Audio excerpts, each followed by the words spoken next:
What's up, footy fans? Dane here from Clarkey's Rugby League column. Welcome to Clarkey Reacts for the 13th of September. We've got 9 bits of NRL news today. If you guys are new to the YouTube around here, basically I love footy and every day I react to the footy news, break it down. If you want more footy content, it's on my Facebook and Instagram every day. And there's also a short form video of this on TikTok if you're more of a audio sort of learner than you are a reader. So there's a couple different options there to get the news from Clarkey's Rugby League column every day. But let's jump into the YouTube video. We have a report here that Patrick Carrigan is set to delay surgery on his ankle in case he is selected for the Australian Kangaroos, and that his Broncos teammate Payne Haas is set for a shoulder clean-out surgery. However, he should be able to return for the World Cup for Australia. Not really too much to break down here, guys. I think both men will definitely be in that Australian side. I would go as far as to say they could potentially even be the starting front row pair for Australia, because I think as far as lock is concerned, you will see Isaiah Yeo there. He will keep that connection with Nathan Cleary. He'll be the halfback in my opinion, which leaves your front row pairing, in my opinion, as Patrick Carrigan and Payne Haas. And then off the bench, you probably bring people off like Ruben Cotter, Tino Fa'asuamaleaui, players that are able to come on and really impact a game straight away in the middle of that field. So not too much to break down here, guys. Both will be fine for the Broncos next year. Both will play the World Cup, we are hearing. The other thing is, in terms of if they weren't selected for Australia, a report recently did say Patrick Carrigan might be eligible for the Irish Wolfhounds. I would assume if he does miss selection for Australia, he would just go ahead and get the ankle surgery and not play for them. Australia, we're talking $30,000 a game. Irish Wolfhounds, we're talking $500 a game. I would go as far as to say the Broncos would really talk him out of representing Ireland, actually, if it did come to that. And as for Payne Haas, he is also eligible for Samoa. Again, I think we would only see him potentially represent Australia in the World Cup. This is off NRL 360 last night. Obviously, I do the wrap-ups in the afternoon after work, so anything after that point, which NRL 360 is then put across into the next day. This is regarding Paul Kent and Cameron Murray. He basically goes on to say that I think he had a knock there, and I think Cameron Murray, as brave as they come, I think he's learned to disguise the effects of concussion. Really tough one to break down here, guys, and to be completely frank, I'm not a neurologist. Shock me. I'm not a brain surgeon. I don't understand the effects of CTE and concussions and head knocks. And I'm of the firm belief, unless you can produce me a medical degree or certificate that tells me you do, I don't care what you've got to say. And I sort of hold that for multiple things in life, like climate change. It's something that everyone wants to have an opinion on, but unless you can produce me a degree, I'm really not interested in what you've got to say. And in this instance, whilst Paul Kent is a fantastic journalist and very good at breaking stories and talking about the game from his own lens, and that's very unique and interesting, I don't believe he's qualified to talk in this situation. I don't get it. I think this is pure speculation on his behalf. Unless you have a medical degree, guys, nothing anyone says about head knocks, I can't back it with evidence. That there's no factual basis behind it. There's nothing to suggest Paul Kent knows what he's talking about when it comes to head injuries. And I think it's a very, very bold claim to say that a player has learned to disguise the effects of concussion. If you did speak to a brain surgeon or a neurologist, I suspect, and I'm not 100% sure, but I suspect they would tell you that's not possible. If you're concussed, from what we sort of see on a field, it looks like you're not in control of your body, aka you go limp, you're knocked out, you can't stand up properly. And so to take a hit to the head and cognitively react in your brain and go, I must act like I'm not concussed. I must act like I'm not concussed. I must act like I'm normal right now. I don't think the human brain would function as such, but again, I'm not a brain doctor. This is probably the biggest story of today, guys. This is regarding Isaiah Papali'i, who has signed a $1.9 million 3-year deal with the Tigers from next season onwards. He has come out again and publicly refused to commit to the club. There has been reports he's not going. There has been reports he's confirmed that he's going. But the fact that the man himself has not outright come out and just said the basic sentence, I will be there next year, is frightening for Tigers fans, but also not frightening because legally he has a contract with the club. And so the Tigers would need to agree to any form of backflip. Otherwise, the NRL could legally withhold him from signing with another NRL club and make him sit on the sidelines for 3 years until that period has passed. His quote was, "Everyone wants to hear that I'm coming, but I can't say anything just now. I can't really comment on the situation. We'll just leave it at that." And then he went on to say that he's going to hand it over to his manager.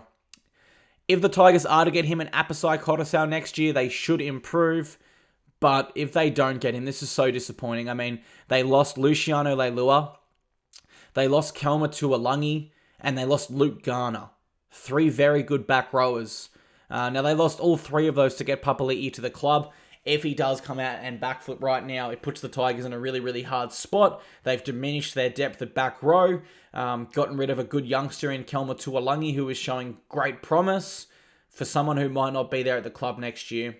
And the other element to this is you've got to ask yourself, does he really want to even be at the club? Are we going to get the best out of him? Because I remember when Tyrone Peachey was headed to the Titans, I go for the Titans, he had a lot of quotes with, "I've instructed my manager what I want to do, and I'll leave it at that." But dude, you've signed the deal.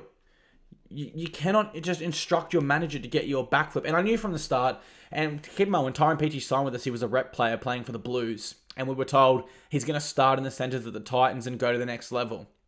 Well, it was a very, very bad signing. Why? Because he never wanted to be there. His football regressed massively. He was one of our worst players for 2 years. Same situation could theoretically happen here with Papali'i, where he's not motivated to be there, and so he doesn't play his best footy. Report here from Travis Mine via Fox Sports regarding the future of Des Hasler.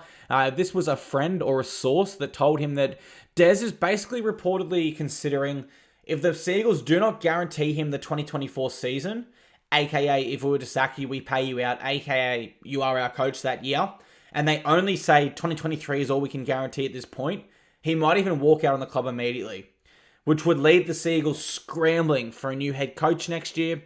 We are told that the two men that they have in their sights should this happen is Shane Flanagan and Billy Slater. Cross Billy Slater off that list. Billy Slater is being earmarked by the Melbourne Storm, in my opinion, to potentially take over Craig Bellamy as the next head coach there, with Bellamy in some form of football department role like Tim Sheens was with the Tigers this year.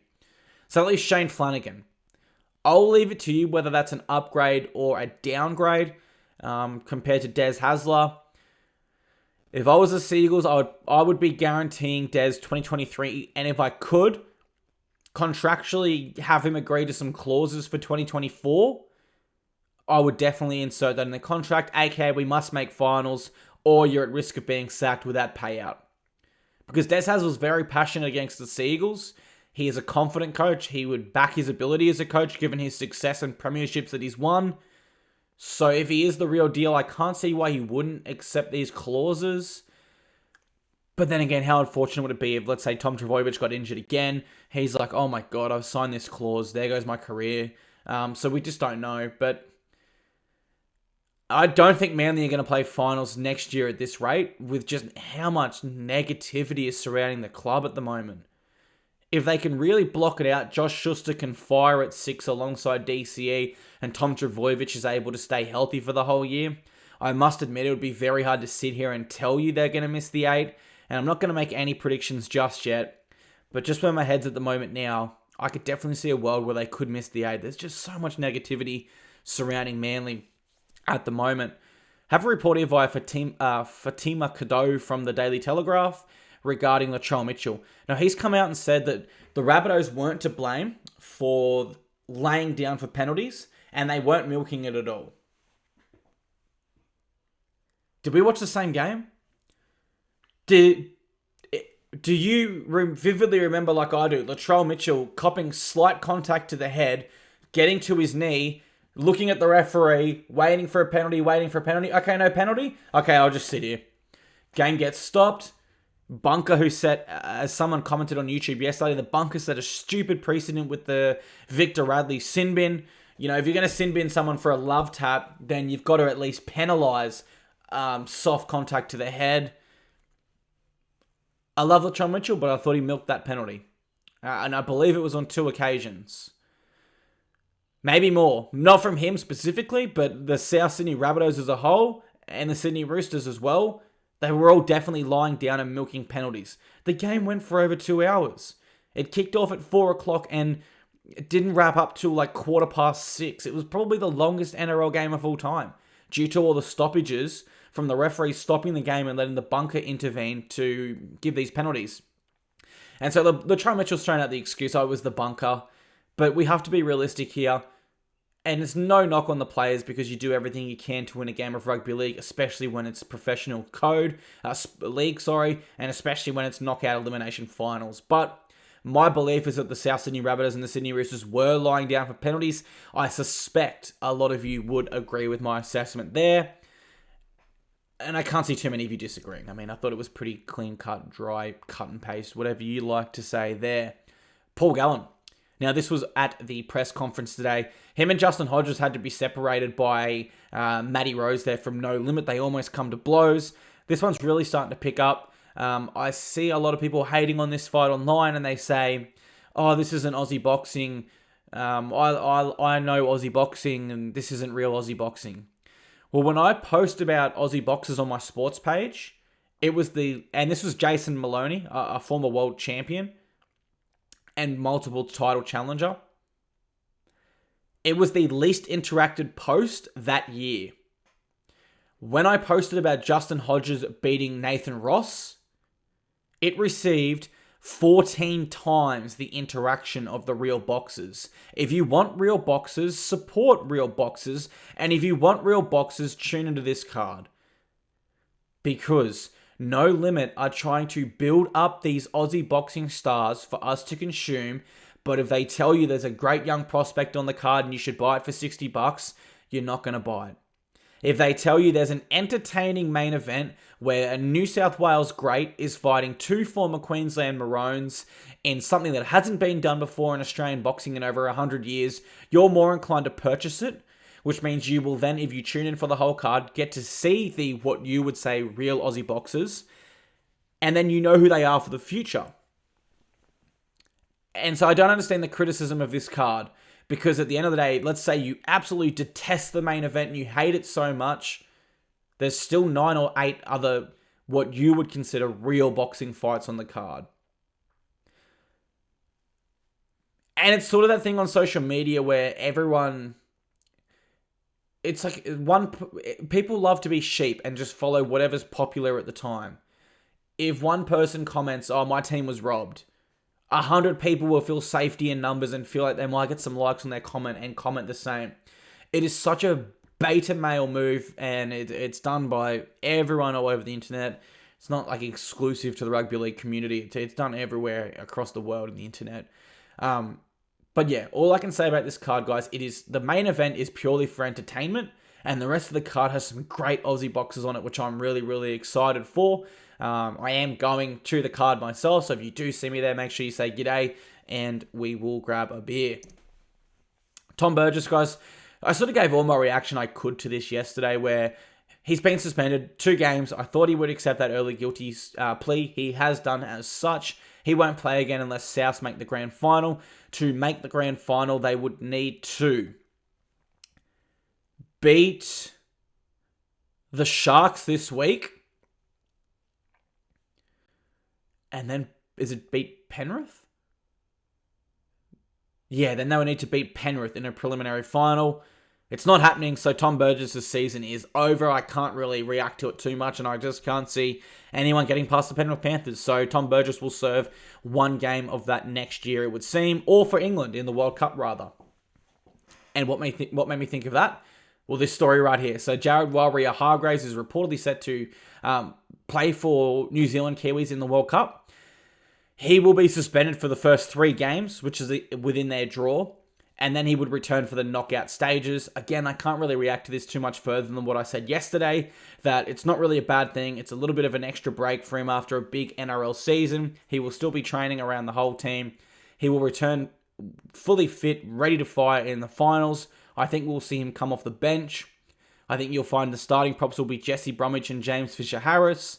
You'll see Jesse Bromwich come to the bench at about the 30-minute mark and Jared Waerea-Hargreaves enter the contest. and you will see Nelson Asafa Solomona enter the contest alongside JWH, whether that's on an edge or the middle, doesn't really matter. And the Kiwis are going to have a hell of a lot of momentum. So, doesn't affect the Roosters at all. If you're a Kiwis fan, it doesn't really affect you too much. You've still got the depth to cover it via Moses Leota. All good. Blues captain James Tedesco has taken out the Brad Fitler Award as the Blues MVP for the third time in just 5 years. I have to agree with this. I'd say in the Blues losses this year, he was their best player. He was definitely their most consistent player. I think he had the most run meters of any player across the whole Origin series. And then the Blues' other key players in their spine, Nathan Cleary had an inconsistent series. Jerome Luai was quiet at stages. And the hooker position was swapped and changed between Cook and Coruscant. And that left James Tedesco as the clear choice for the Brad Fitler medal, in my opinion. The fact he's won it 3 times in 5 years is a testimony to how great of a big game player he is. And, I sort of said it yesterday. As soon as he went down in the Roosters-Rabbitohs game, the Roosters had lost. He is that important to his side. That's all your rugby league news for today, guys. Thank you very much for tuning in to Clarkey Reacts for the 13th of September. I will see you all again tomorrow with my breakdown and reaction to whatever news comes our way within the next 24 hours. Thanks a lot, guys.